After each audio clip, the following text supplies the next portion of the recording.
Hello everyone and welcome to my review for Jujutsu Kaisen chapter 163.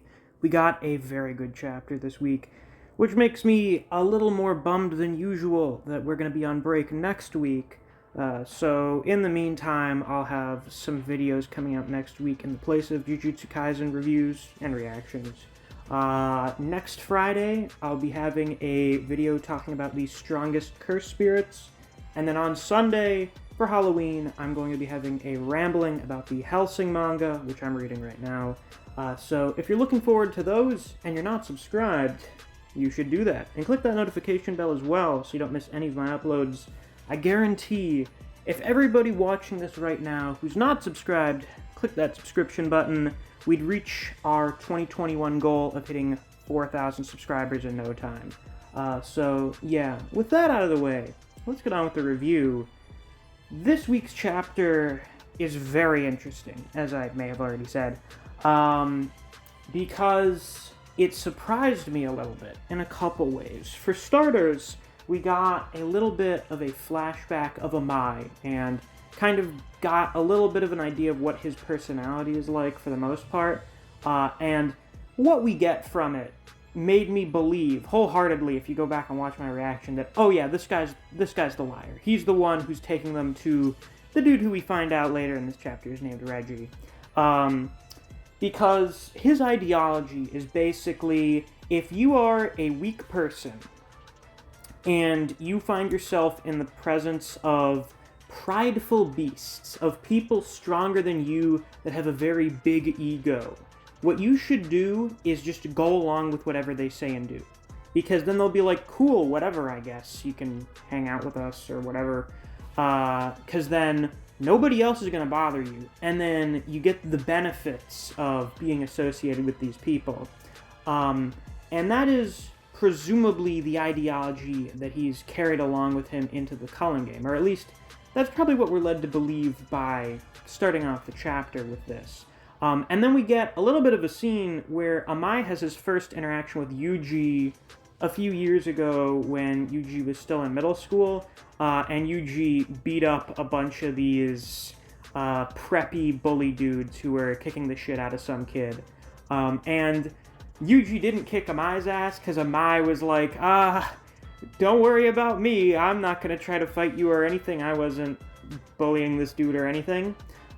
So we start off the chapter with that, and then we go over to Megumi and Remy.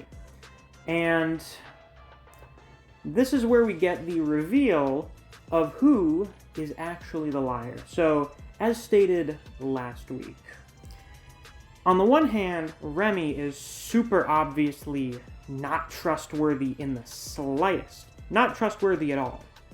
On the other hand, Amai is very not obvious, and then that kind of makes him really obvious in return. So is it the obvious choice or the not obvious choice? It's kind of a weird dynamic here. We're expecting to have our expectations subverted, and they're subverted by picking the obvious choice. Remy is the one who's lying, and she leads Megumi to Reggie, who, first off, has something about this dude. His appearance is very distinct.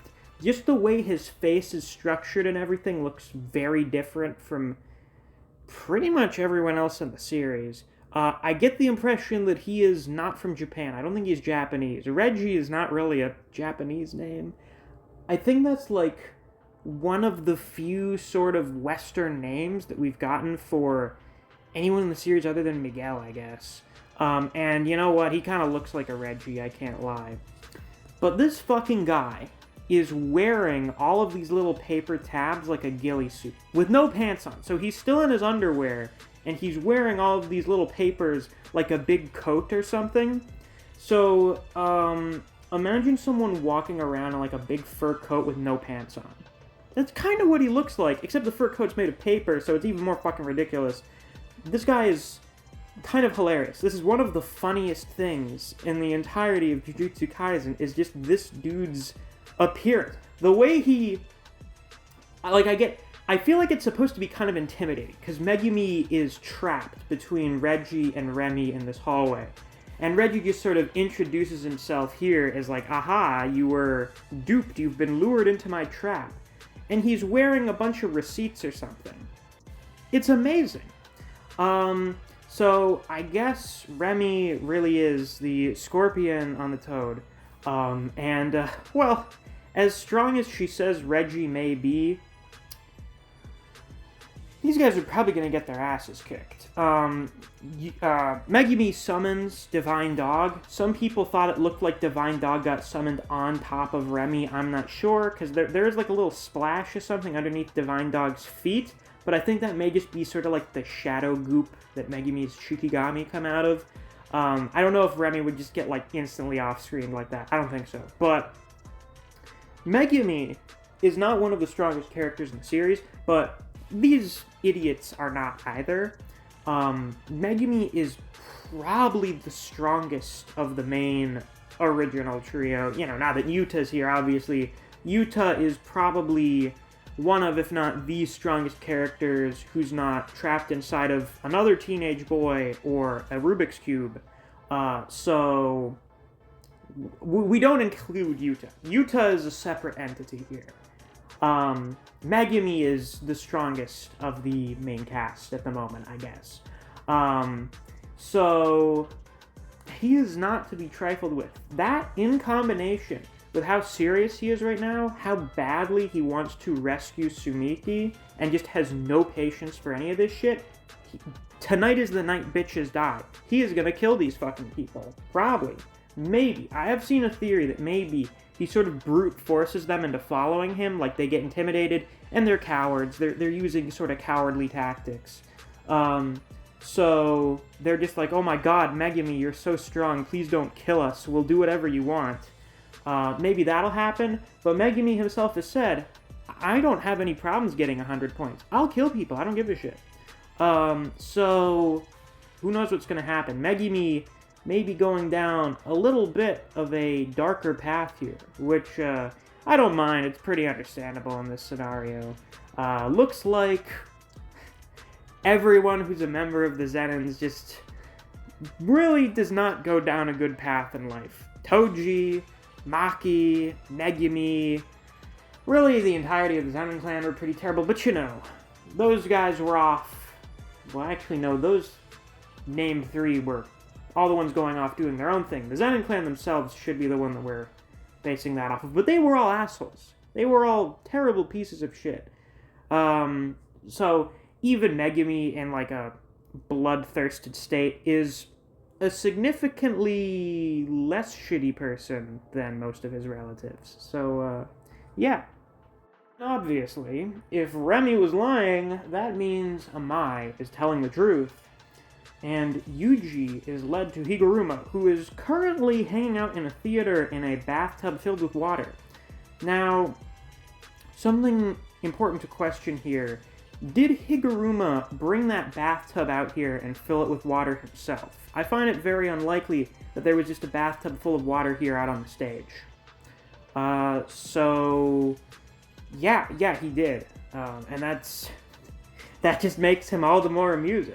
And I mean, a guy in a full suit taking a bath on a theater stage is something truly remarkable. There's just something about the imagery that's very fascinating and compelling. Some would go so far as to say it's Kino. And Higuruma is in a very interesting mental state right now. As we find out through the rest of this scene, for him at the moment, taking a bath with your clothes on is morally equivalent to killing someone who pisses you off. So obviously we know he's had a little bit of a psychotic episode. So he's just kind of in a state right now where he wants to see what things are like without the rules that everyone's used to. Whether that's bathing with your clothes on or killing people because you don't like them. And he is just so entertaining in this scene. He is just so good. I swear to God, Higuruma is one of the best things Gege has introduced to the story in a while. Like, better than the Cullen game, better than the Maki arc, which I like. This dude is amazing. He was already in my top 10 pretty much, with the chapter in which we got his backstory. But with this chapter and the thought processes of Higuruma, I think he may be working his way into my top 5. I think it's very possible, depending on where the story goes with his character, that this dude could be my new top 1. He could be my new Nanami, which is saying a lot, because if you're a longtime viewer of the channel, you know I absolutely fucking love Nanami. He is my favorite character in the series. He speaks to me on a level that pretty much no other fictional character has before. So for Higuruma to be able to capture that same sort of love and appreciation I have for Nanami's character is very impressive, and I'm very, very happy that we have another character who can do that. I like a lot of the cast in this series, but to have characters on that level is something else entirely. So Higuruma is currently experimenting with trying out some things that he believed were wrong. You know, the bathing in his clothes, the killing people he doesn't like.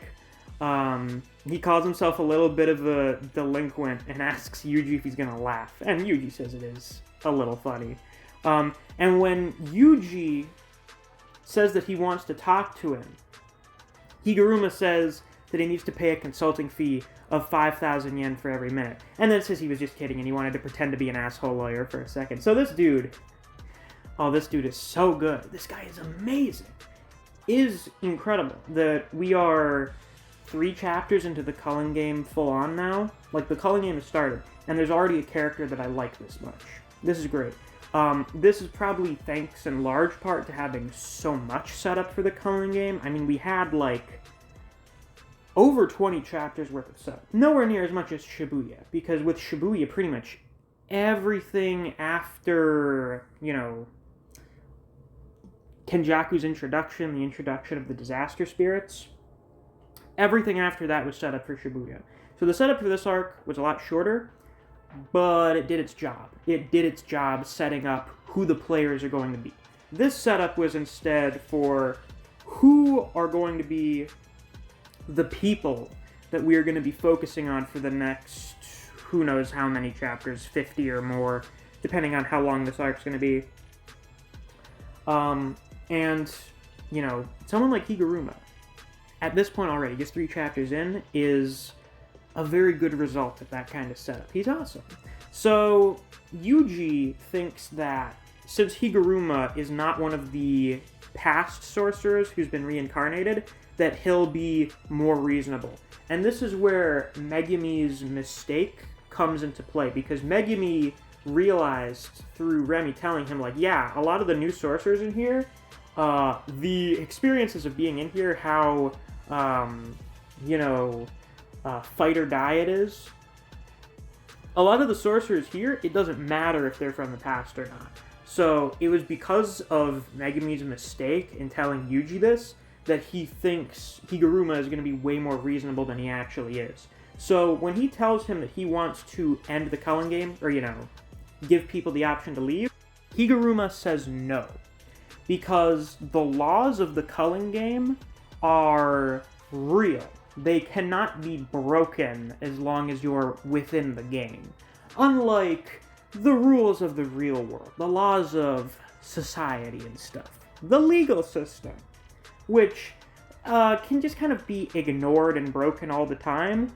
The rules of the Culling game are absolute. There is nothing you can do to override the rules. They're absolute. And he wants to see how a system like that works out. A system that's actually technically perfect, that can't be undermined directly. So he kind of wants to see how stuff like the curse technique removal will work. He figures they'll probably die if it's taken away. So when Yuji tries to tell him that it's actually a ritual, this isn't about, testing out a new way for society to work or anything.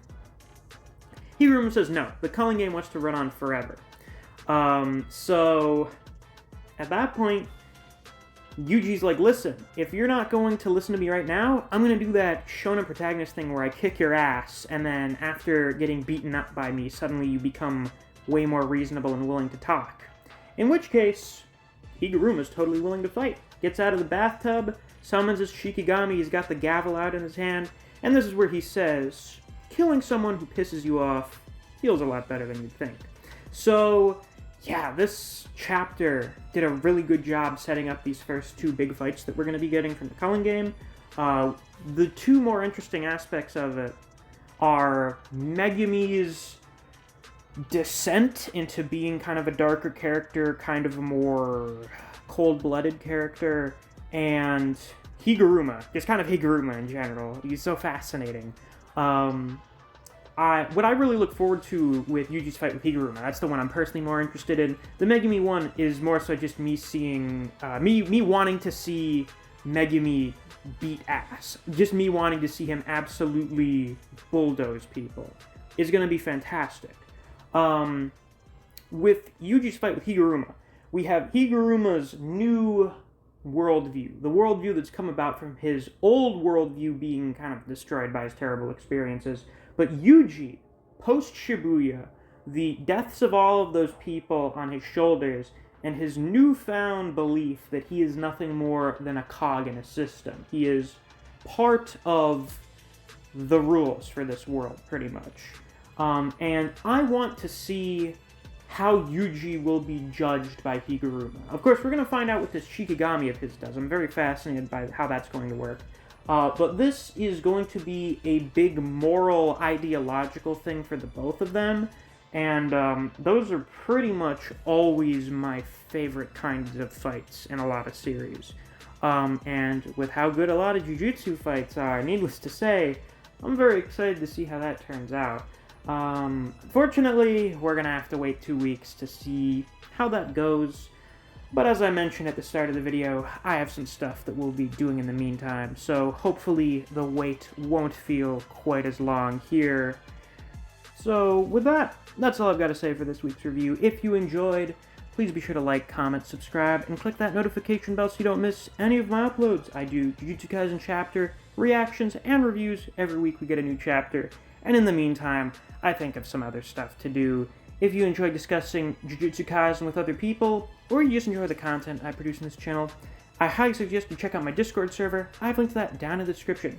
And since it's the end of the video, it's time to give a shout out to my wonderful patrons. Special thanks to Fuse, Neo, Dijon Redden, Anthony Chavez, Honey Mustard, Zach Rowitz, K-God, Chris Redfield, Scratch23, Rat, Ryzen 4K, Artist, Mac Campaign, Wave of Manga, and Sam the Ace. Thank you all very much for supporting me on Patreon. I greatly appreciate it. And if you too want to get a shout out at the start of videos, or any point in the video, or access to reviews for solo leveling in the Boxer, you can always become a patron as well. There's a link to my Patreon down in the description.